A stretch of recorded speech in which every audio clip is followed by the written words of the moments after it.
The Batman was directed by Matt Reeves, and it stars Robert Pattinson, Zoe Kravitz, Colin Farrell, Paul Dano, Andy Serkis, and Jeffrey Wright. To say that this film went through development hell would be quite the understatement. It was originally supposed to be a Ben Affleck Batman movie, and it was set to star him, and he was also set to direct it. And this film was obviously going to be set in the DCEU.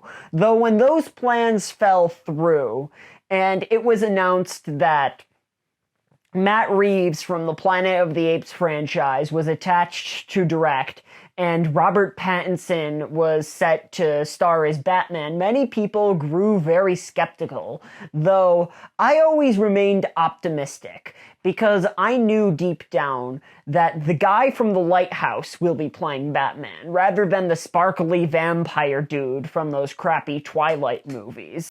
To cut to the chase, Robert Pattinson does a stellar job as the Caped Crusader.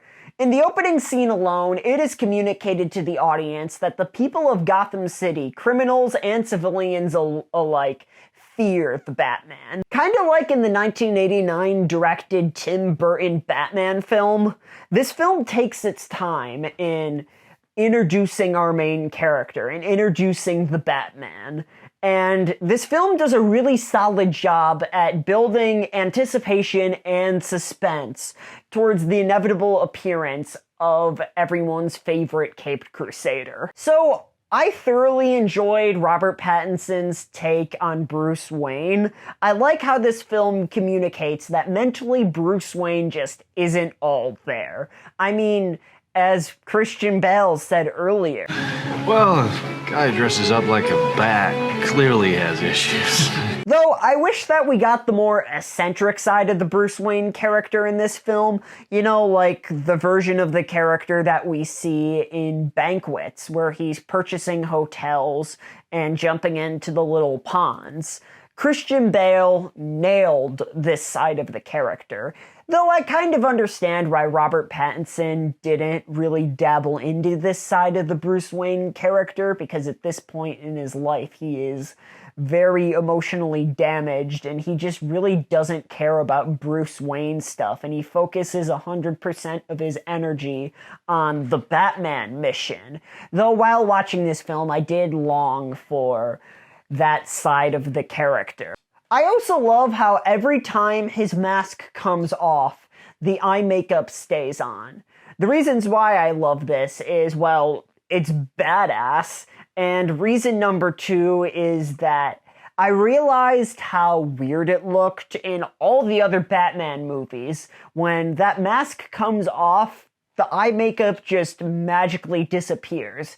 It's especially the most noticeable in Batman Returns.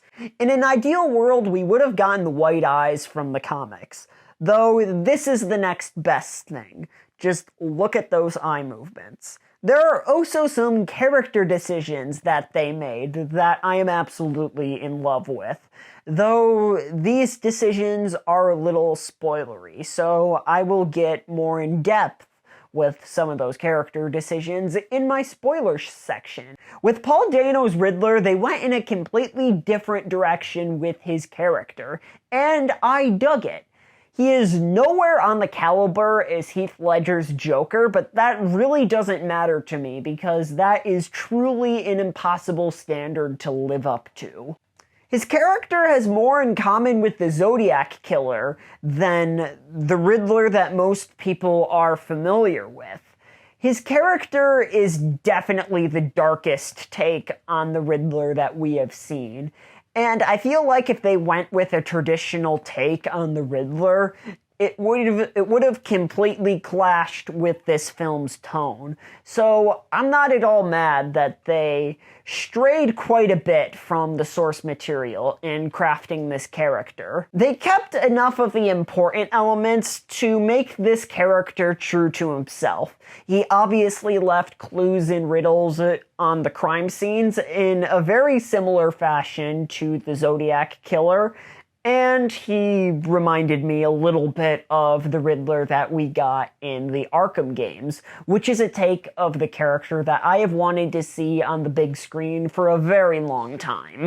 Zoe Kravitz also did a solid job as Catwoman. They really nailed the year one look to the character, and I feel like that her take on the character is the most true to the source material.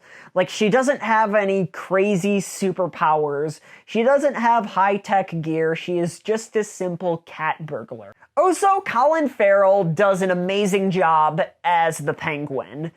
I've wanted to see this take on the character for a very long time.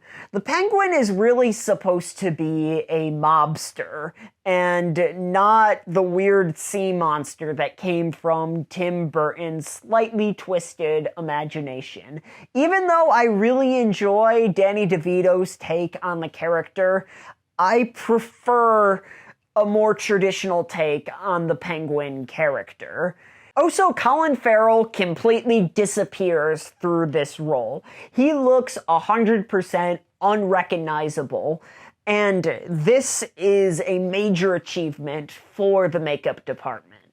Cinematography-wise, this is the most beautiful Batman film ever made. Whether it be like the set design, the shot composition, or the color palette, this film is visually striking. Also, this is now my new favorite take on Gotham City, even though I have a soft spot towards Batman Begins. It really reminded me if Seven and Blade Runner had a child, that would be the overall aesthetic of this film, the overall look of Gotham City in this film, and I absolutely loved it. It just looked so visually striking, though it still had that grungy quality that Gotham City needs. I do have some minor issues with this film. These are pretty nitpicky issues, but they still are issues, if you know what I mean. Most of these issues are about the ending. I don't have a problem with this film's ending, by the way. I love the ending to this film. I just have a problem with the pacing of the ending.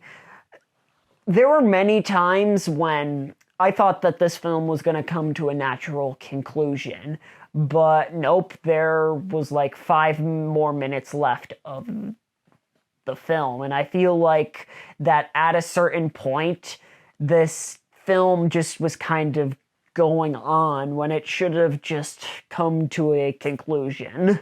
Okay, this naturally leads into my spoiler section of my review. So if you haven't seen this film, I would click off this video right now. I'm going to reenact my previous video and give you a few seconds to click off and go watch The Batman. Okay, let's talk about spoilers.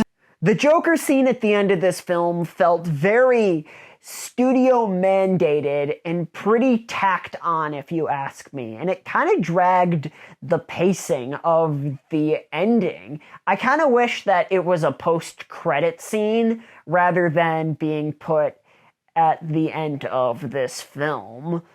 I know that Matt Reeves didn't want to do the Marvel thing, though I feel like if he went in that direction, we would have avoided the pacing issue I had with this film's ending. People would have still complained about the runtime, though my complaints towards pacing would have been mitigated.